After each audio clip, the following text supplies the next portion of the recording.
यो what's up guys, welcome back once again. So मैं आ चुकी हूँ फिर से एक न्यू लव स्टोरी के साथ। और आज की कहानी एक लड़की की है जो कि लेस्बियन नहीं, टॉमबॉय है। और हम इस कहानी में इस टॉमबॉय की लव स्टोरी देखेंगे, कैसे इसने अपनी गर्लफ्रेंड बनाई, कैसे इसका बचपन बीता और इसने जिंदगी में क्या क्या देखा। तो आप ये कहानी एंड तक देखना, ये कहानी बहुत ज्यादा इंटरेस्टिंग है और आप जब इस कहानी को सुनोगे तो आपको भी बहुत मजा आएगा, आप बहुत एंजॉय करोगे। और कहानी शुरू करने से पहले चैनल पे पहली बार आए हो, अभी तक सब्सक्राइब नहीं किया तो प्लीज यार सब्सक्राइब जरूर कर देना, बेल आइकन पे क्लिक करके ऑल नोटिफिकेशन ऑन कर लेना। और आप मुझे इंस्टाग्राम पे भी फॉलो कर सकते हो, इंस्टा लिंक आपको डिस्क्रिप्शन में मिल जाएगा। तो कहानी शुरू करते हैं। कहानी शुरू होती है एक लड़की से जिसका नाम है निहारिका। निहारिका का जो निकनेम है वो है नीहू और सब इसे नीहू ही बुलाते हैं, तो मैं भी इसे नीहू ही बुलाऊंगी। नीहू अभी 24 साल की है और ये घर से दूर अकेले ही रहती है। बात करें नीहू के बचपन की तो नीहू का बचपन बिल्कुल भी अच्छा नहीं बीता।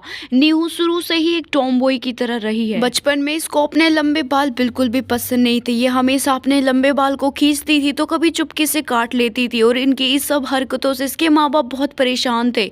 एक बार तो उन्होंने भी कह दिया कि इसकी मर्जी, इसको जैसे रहने दो, जब ये बड़ी हो जाएगी तो इसको अक्ल आएगी। इसीलिए इसके माँ बाप नीहू को कुछ भी नहीं कहते थे और नीहू लड़कों की तरह चलती, बोलती और कपड़े पहनती। स्कूल लाइफ में भी नीहू एक टॉमबॉय की तरह ही रही थी, लेकिन इसे सलवार सूट पहनना पड़ता था जो कि इसे बिल्कुल भी पसंद नहीं था। नीहू क्लास में सबसे अलग दिखती थी और ये अकेले ही बैठा करती थी, जिससे इसका कोई ना दोस्त बना ना ही इसे कोई अपना लाइफ पार्टनर मिला। जब भी ये किसी लड़की के साथ बैठती तो लड़कियां कहती थी कि जाओ लड़कों के पास बैठो, और लड़कों के पास बैठना नीहू को बिल्कुल भी पसंद नहीं था। इसीलिए उसने अपनी स्कूल लाइफ अकेले ही बैठ के बिताई। स्कूल लाइफ से निकलने के बाद जब वो कॉलेज लाइफ में आई तो कॉलेज लाइफ में वो जहाँ पे ट्यूशन पढ़ने जाती थी, उस ट्यूशन टीचर से, वो एक दीदी थी, उससे नीहू का चक्कर चलने लगा था। उस दीदी ने ही नीहू को बताया कि वो क्या है और उस दीदी से नीहू को प्यार हो गया था। प्यार के साथ उसने उसके साथ शारीरिक संबंध भी बनाए थे, जिससे नीहू को तो उससे प्यार हो गया था, लेकिन उसकी तरफ से ऐसा कुछ भी नहीं था। 1-2 साल उस दीदी के साथ रिश्ते में आने के बाद उस दीदी ने किसी और से शादी कर ली, जिससे नीहू को बहुत बुरा सदमा लगा था। वो तो बिल्कुल ही टूटी गई थी। जब नीहू को उससे प्यार हुआ था तभी उसने अपने परिवार वालों को बता दिया था कि मम्मी पापा, आप सबको तो पता ही है कि मैं लड़कों की तरह रहती हूँ, तो जाहिर सी बात है कि मैं एक लड़की से शादी करूंगी। नीहू ने अपने माँ बाप को साफ साफ बता दिया था कि उसे लड़कियां अच्छी लगती है और इन फ्यूचर अगर उसे कोई मिली तो वो उसी से शादी करेगी, अगर कोई नहीं मिली तो वो पूरी जिंदगी कंवारी ही रहेगी। नीहू के माँ बाप को तो शुरू से ही आइडिया था कि उनकी बेटी को लड़कियां ही अच्छी लगती है, और जब बिल्कुल क्लियर नीहू ने बता दिया तो उसके माँ बाप ने बोला कि बेटा, हमें पहले भी तेरे से कोई उम्मीद नहीं थी और अब तो जो भी उम्मीद थी तूने खत्म कर दी, इसलिए तू अब कहीं भी रहे, किससे भी शादी करे, हमें फर्क नहीं पड़ता। और अपने बारे में नीहू ने जब अपने माँ बाप को बता दिया था तो कुछ महीनों के बाद नीहू का जो बड़ा भाई है जिसका नाम है आरव, उसकी शादी हो गई थी और इसकी भाभी आ गई थी। और जब नीहू की भाभी आई थी तो नीहू ने अपने बारे में अपने भाभी को भी बता दिया था। नीहू को लगा था कि उसकी भाभी उसको समझेगी, लेकिन उसकी भाभी ने तो बवाल कर दिया। वो अपने पति यानी कि नीहू के भाई को कहती थी कि अगर ये घर में रहेगी तो मैं नहीं रहूंगी। नीहू का भाई नीहू को समझता था, इसलिए नीहू को लगा था कि भाभी भी समझेगी, लेकिन भाभी नहीं समझी। वो तो रोज घर में लड़ाइयाँ करने लगी थी, जिस वजह से नीहू को अच्छा नहीं लगता कि उसके वजह से घर में अशांति फैल रही है। नीहू के भाभी सिर्फ घर में अशांति ही नहीं फैलाती थी, वो तो नीहू पे गलत इल्जाम भी लगाती थी। वो अपने पति यानी कि नीहू के भाई से कहती थी कि नीहू मेरे पे गलत नजरें रखती है, जब भी मैं किचन में काम करती हूँ तो वो मेरी कमर को देखती है, बल्कि ऐसा नीहू करती भी नहीं थी। इन सब चीजों की वजह से नीहू बहुत परेशान हो गई थी। इसलिए जब वो कॉलेज से पास आउट हुई, वो ग्रेजुएट हो गई, तो वो अपने घर छोड़ के अकेले रहने चली गई। और अब नीहू करीब 1.5 साल से अकेले ही रह रही है। और इतना अकेलापन झेलने के बाद नीहू को अकेला ही रहना अच्छा लगने लगा था। वो तो 4-5 लोगों के साथ बैठती तो उसे बिल्कुल अच्छा नहीं लगता था, जिस वजह से वो अकेले ही बैठना शुरू कर चुकी थी। नीहू एक जगह काम भी करती थी और काम से आने के बाद वो घर पे कभी खाना बनाती तो कभी नहीं बनाती, कभी वो भूखी ही सो जाया करती थी और ऐसे ही वो जिंदगी काट रही थी। उसे एक दिन रियलाइज हुआ कि जिंदगी ऐसे तो नहीं कटेगी, सबको जिंदगी में कोई ना कोई तो चाहिए ही होता है। इसलिए वो सोचती है कि अब वो अपने लिए कोई पार्टनर ढूंढेगी। इसलिए वो ऑनलाइन डेटिंग ऐप पे जाती है और अपनी एक प्रोफाइल बनाती है जिसपे वो साफ साफ लिखती है कि मैं एक टॉम बॉय हूँ और मुझे एक लेस्बियन लड़की चाहिए जो कि लॉयल रहे, बाकी मुझे उससे कुछ भी नहीं चाहिए। प्रोफाइल बनाने के 2-3 दिन के बाद उसको कुछ लड़कियों का मैसेज आता है। उन कुछ लड़कियों में से नीहू को समझ नहीं आता कि वो किसके मैसेज का रिप्लाई दे, किसको एक्सेप्ट करे। वो ये सोच ही रही थी कि किसका मैसेज एक्सेप्ट करे तभी उसे किसी और लड़की का मैसेज आ जाता है और वो जिस लड़की ने अभी मैसेज किया था नीहू, उसी के मैसेज का एक्सेप्ट कर लेती है और रिप्लाई देने लगती है। रिप्लाई देने से पहले नीहू उसके प्रोफाइल को देखती है, उसमें उसने साफ साफ लिखा था कि वो एक लेस्बियन है और उसे एक लॉयल पार्टनर चाहिए। उसकी प्रोफाइल बायो पढ़ने के बाद नीहू को बहुत अच्छा लगता है, उसे लगता है कि ये लड़की इसी के टाइप की है, इसीलिए तुरंत नीहू उससे बात करने लग जाती है। कुछ देर उससे हाय हेलो करने के बाद वो उससे उसकी उम्र पूछती है और वो लड़की अपनी उम्र 22 साल बताती है। नीहू ये सुन के और खुश हो जाती है कि चलो वो बस मेरे से 2 साल ही छोटी है। फिर वो लड़की बताती है कि प्रोफाइल में जो मेरा नाम है वो मेरा रियल नेम नहीं है। तो नीहू उससे बोलती है अच्छा तुम्हारा रियल नेम क्या है? तो वो बताती है मेरा रियल नेम है मेघना। नीहू मेघना से बहुत सारी बातें करती है और दोनों 3 दिन तक ऐसे ही चैट पे बात करते हो और नीहू जब भी उसको कॉल करने के लिए कहती तो वो लड़की कॉल नहीं करती। नीहू उससे कहती कि कॉल तो कर ही सकती हो ना, तो वो लड़की कहती नहीं मैं आपसे रियल लाइफ में मिलूंगी तभी हम दोनों एक दूसरे से बात करेंगे, एक दूसरे की आवाज़ सुनेंगे। तो नीहू कहती है अच्छा तुम कब मिलोगी? तो वो लड़की कहती है कि हम परसों मिलेंगे, वो भी एक होटल में। होटल में मिलने वाली बात नीहू को अच्छी नहीं लगती क्योंकि वो कुछ ज़्यादा ही सोच रही थी। तो नीहू कहती है अच्छा सुनो, पहली मुलाकात में होटल में मिलना मुझे सही नहीं लग रहा, क्यों ना हम किसी पार्क में मिले, किसी पब्लिक प्लेस पे। तो वो लड़की कहती है नहीं मुझे पब्लिक प्लेस पे नहीं मिलना, मुझे मिलना है होटल में। अगर तुम होटल में नहीं आ सकती तो मुझे अभी ही बोल दो। तो नीहू उस लड़की से ज्यादा झगड़ा नहीं करना चाहती थी, तो नीहू भी कह देती है कि ठीक है हम परसों प्लाजा होटल में मिलेंगे। दोनों मिलने के दिन का इंतजार करते और इंतजार करते हुए वो दिन भी आ जाता है। नीहू अच्छे से तैयार हो जाती है, वो मस्त जैकेट जींस बूट और परफ्यूम लगा के अच्छे से तैयार हो जाती है और वो प्लाजा होटल में पहुंच जाती है। प्लाजा होटल में पहुंचने के बाद वो रूम बुक करती है और जो रूम का नंबर था वो मेघना को बता देती है। मेघना भी कुछ देर में उस होटल में आने वाली थी। कमरे में सबसे पहले नीहू पहुंचती है। कुछ देर इंतजार करने के बाद मेघना भी वहां पे आ जाती है। कमरे का दरवाजा जब नीहू खोलती है तो सामने एक खूबसूरत सी लड़की होती है, वो सच में बहुत ज्यादा खूबसूरत थी और जब वो नीहू को हाय बोलती है तो नीहू उसकी आवाज़ सुनती है। खूबसूरती के साथ साथ उसकी आवाज़ भी बहुत अच्छी थी और नीहू ने जैसा सोचा था वो लड़की ठीक वैसी ही थी जैसी लड़की नीहू को चाहिए थी। नीहू उसे अंदर बुलाती है, दोनों एक दूसरे से बात करते हैं और फिर नीहू उससे कुछ खाने के लिए पूछती है तो मेघना कहती नहीं मुझे खाना नहीं है, मुझे तो तुमसे बात करनी है। दोनों एक दूसरे से बहुत सारी बातें करते हैं। फिर मेघना कहती है नीहू तुम तो एक रियल बॉय की तरह दिखाई देती हो, तुम्हें देख के तो कोई कह ही नहीं सकता कि तुम लड़की हो। ये बात सुन के नीहू को अच्छा लगता है। फिर बातों ही बातों में मेघना नीहू के करीब आ जाती है और वो उसके जिन्स पे हाथ रखती है। नीहू को थोड़ा ये अजीब लगता है लेकिन वो मुस्कुराती है। फिर मेघना कहती है कि क्या हुआ, तुम्हें डर लग रहा है क्या?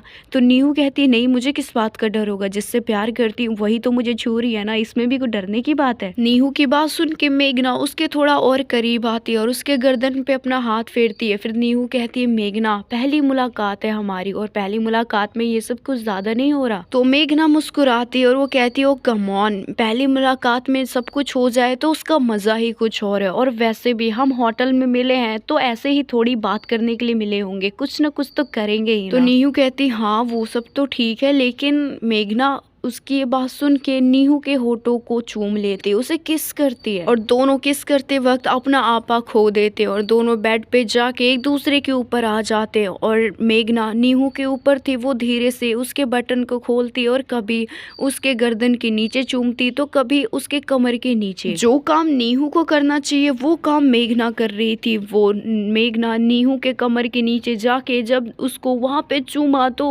नीहू के मुंह से आह की आवाज निकली और नीहू ने जब आह की आवाज निकली तो मेघना और हाई हो जाती है, वो बिल्कुल गर्म हो जाती है और वो नीहू को भी गर्म करती है। दोनों एक दूसरे के ऊपर आके झपट्टा मारते और एक दूसरे के साथ मजे करते हैं और देखते देखते शारीरिक संबंध बना लेते हैं। शारीरिक संबंध बनाने के बाद नीहू को बहुत मजा आया था और मेघना को भी बहुत मजा आया था। मेघना तो सो गई थी लेकिन नीहू सोच रही थी कि पहली मुलाकात में इतना कुछ हो गया, ये सही है या नहीं। वो ये सोचते हुए मेघना का चेहरा देखती, उसकी मासूमियत देख के नीहू को मेघना पे बहुत प्यार आता है और सोते हुए मेघना को नीहू किस कर लेती है। नीहू ने जब मेघना को किस किया तो मेघना उठ जाती है। उठने के बाद वो बहुत धड़पड़ी में उठती है और उसके बदन पे एक भी कपड़ा नहीं था, वो जल्दी से कपड़ा पहनती है। नीहू को समझ नहीं आता कि मेघना को हुआ क्या।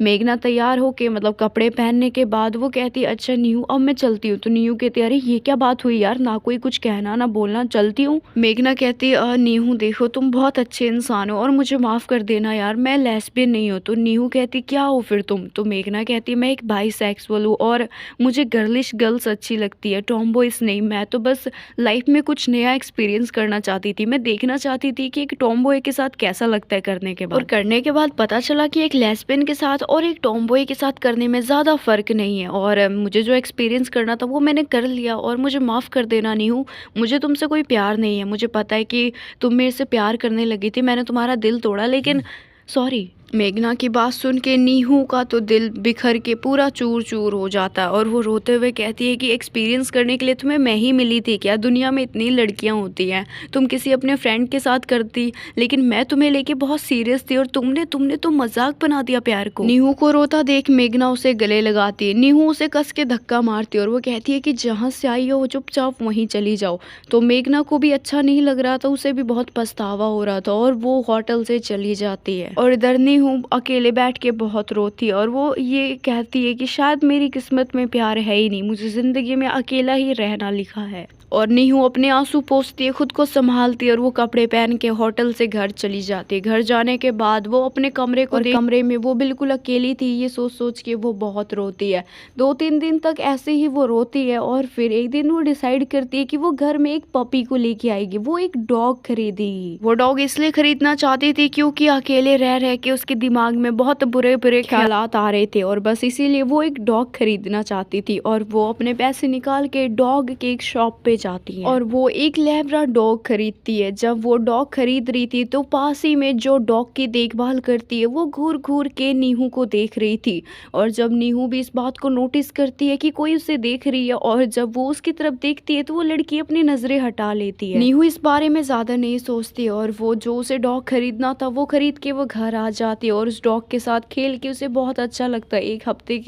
एक हफ्ते में ही उस डॉग के आने से नीहू की जिंदगी में थोड़ी खुशियां आई थी। उस डॉग के साथ खेल के नीहू को बहुत अच्छा लगता था और वो अपने डॉग का खाना भी उसी शॉप से खरीदती थी जिस शॉप से उसने उस डॉग को खरीदा था। और जब भी वो उस डॉग का खाना लेने के लिए उस शॉप के पास जाती थी तो उस शॉप में जो लड़की फर्स्ट डे नीहू को देखी थी वो लड़की नीहू को अब नोटिस करने लगी थी और कहीं ना कहीं नीहू भी उस लड़की को नोटिस करती थी, लेकिन उस लड़की के बारे में ज्यादा सोचती नहीं थी। एक दिन जब नीहू फिर से उस शॉप में अपने डॉग के लिए खाना लेने के लिए जाती है तो वो लड़की ही उसे वो खाना देती है और वो लड़की हेलो भी मिलाती है नीहू से। तो नीहू कहती है कि तुम मुझे इतने दिनों से देख रही थी, मैंने इस बात को नोटिस किया, तुम मुझे क्यों देख रही थी, क्या तुम मुझे जानती हो? तो वो लड़की मुस्कुराते हुए कहती है कि हाँ मैं आपको जानती हूँ। तो नीहू कहती है तुम मुझे कैसे जानती हो? वो लड़की कहती है कि मैंने आपको ऑनलाइन डेटिंग ऐप पे देखा था, मैंने आपको मैसेज भी किया था लेकिन आपने मेरा मैसेज कभी एक्सेप्ट ही नहीं किया और मुझे आपने जो प्रोफाइल में फ़ोटो लगा रखी थी उसको देख के मैं बहुत इम्प्रेस हुई थी, इसलिए मुझे आपसे बात करनी थी। और जब उस दिन आप उस डॉग को ख़रीदने आए थे तो मुझे यकीन ही नहीं हुआ कि आप वही हो जिसे मैं मैसेज करती थी। उसकी बात सुन के नीहू को अच्छा लगता है और वो उससे हेलो करती है और दोनों के बीच में थोड़ी सी दोस्ती हो जाती है और दोनों एक जगह बैठ के एक दूसरे से बहुत कुछ पूछते हैं। फिर नीहू उससे उसका नाम पूछती है और वो लड़की अपना नाम बताती है और उस लड़की का नाम था धारा। धारा और नीहू में अब रोज बात होने लगी थी, अगर नीहू को काम नहीं भी होता था वो तो भी उसके दुकान पे जाती थी और दोनों के बीच में दोस्ती हो ही चुकी थी। और वैसे भी नीहू अकेले ही रहती थी और उसे एक दोस्त चाहिए ही था, तो धारा को उसने अपना दोस्त बना लिया था। और एक दिन नीहू धारा को चाय पे बुलाती है। धारा को बहुत खुशी होती है कि नीहू ने उसे चाय पे बुलाया, तो धारा अच्छे से तैयार होकर नीहू के घर पे जाती है। नीहू उसका वेलकम करती है, उसके लिए चाय बनाती है और उसे देती है। जब दोनों एक दूसरे के साथ बैठ के चाय पी रहे थे तो नीहू कहते कि अच्छा तुम उस डेटिंग ऐप पे थी, मतलब कि तुम भी कम्युनिटी से ही हो? तो धारा कहती हाँ मैं भी एक लेस्बियन हूँ, लेकिन मैंने आज तक कभी ये बात आपके सिवा किसी को बताया नहीं। तो नीहू कहती अच्छा तो तुम सिंगल हो या नहीं? तो धारा कहती है फिलहाल तो सिंगल ही हूँ और अभी कोई चाहिए भी नहीं मुझे, क्योंकि मुझे एक लॉयल पार्टनर चाहिए और आजकल कोई भी लॉयल नहीं है, आजकल सबको दोनों हाथों में लड्डू चाहिए। तो नीहू कहती हाँ यही बात सोच के तो मैं भी पीछे हट जाती हूँ, मुझे भी एक लॉयल लड़की चाहिए और तुम्हें तो दिख ही रहा होगा कि मैं एक टॉम बॉय हूँ। तो धारा कहती हाँ, और मुझे तो टॉम बॉय ही अच्छे लगते हैं। उसकी बात सुन के नीहू को थोड़ी शर्म आती है और वो कहती है कि तो क्या तुम अपनी ज़िंदगी में किसी टॉम बॉय को जगह दोगी? तो धारा कहती हाँ, क्यों नहीं, इंसान अच्छा होना चाहिए। और ये टॉम बॉय लेस्बियन क्या होता है, इंसान होता है, और इंसान को ना लॉयल रहना चाहिए। अगर वो इंसान मेरे लिए लॉयल है ना, तो मैं उसकी अपनी ज़िंदगी में जगह क्या, मैं उस इंसान के लिए कुछ भी कर दूंगी। धारा कहती अच्छा, आप तो इतने हैंडसम हो और दिखने में भी बहुत अच्छे हो, और साथ में आपका नेचर भी इतना अच्छा है, आप पे तो बहुत लड़कियां फिदा होंगी, आप तो सिंगल नहीं हो, है ना? तो नीहू कहते अरे ऐसी बात नहीं है, मैं सिंगल ही हूँ, और मुझे भी एक लॉयल पार्टनर चाहिए। और धारा मैं तुमसे कुछ कहना चाहती हूँ। तो धारा कहती है हाँ बोलो ना। तो नीहू कहती है कि देखो, तुम्हें भी एक लॉयल पार्टनर चाहिए और मुझे भी, और देखा जाए तो हम दोनों की सोच लगभग एक जैसी है, तो क्यों ना एक बार एक दूसरे को एक मौका दे के देखें। धारा को नीहू की बात सुन के बहुत अच्छा लगता है और वो कहती है कि सच बताओ नीहू, मैं तो आपको जब फर्स्ट डे देखी थी तो मुझे तभी आप अच्छे लगने लगे थे, लेकिन समझ नहीं आ रहा था कि बात कहाँ से शुरू करूँ, और आज आपने सामने से मुझे ये प्रस्ताव दिया है तो मैं कैसे मना कर सकती हूँ। फिर नीहू कहती है ओ मतलब कि तुम भी मुझे पसंद करती हो? तो धारा कहती है कि हाँ, मैं भी आपको बहुत पसंद करती हूँ, वो भी फर्स्ट डे से ही। तो धारा की बात सुन के नीहू उसके करीब जाती है, धारा भी उसके करीब जाती है, और दोनों एक दूसरे को गले लगा लेते हैं, और दोनों एक दूसरे को आई लव यू बोलते हैं, और दोनों एक दूसरे के साथ रिश्ते में आ जाते हैं। और दोनों ये डिसाइड करते हैं कि दोनों के बीच में अच्छी अंडरस्टैंडिंग रही और दोनों एक दूसरे के लिए हमेशा लॉयल रहे तो फ्यूचर में शादी भी कर लेंगे। और इन दोनों की लव स्टोरी यहीं पे the end. Thanks for watching guys. Hope करती हूँ आपको कहानी पसंद आई होगी। पसंद आई तो वीडियो को लाइक करना, चैनल पे पहली बार आए हो अभी तक सब्सक्राइब नहीं किया तो प्लीज यार सब्सक्राइब जरूर कर देना, और कमेंट करके बताना आपको कहानी कैसी लगी, और हो सके तो वीडियो को शेयर कर देना। और आप मुझे इंस्टाग्राम पे भी फॉलो कर सकते हो, इंस्टा लिंक आपको डिस्क्रिप्शन में मिल जाएगा। सो अभी के लिए बस इतना ही, मैं मिलती हूँ आपसे नेक्स्ट स्टोरी में।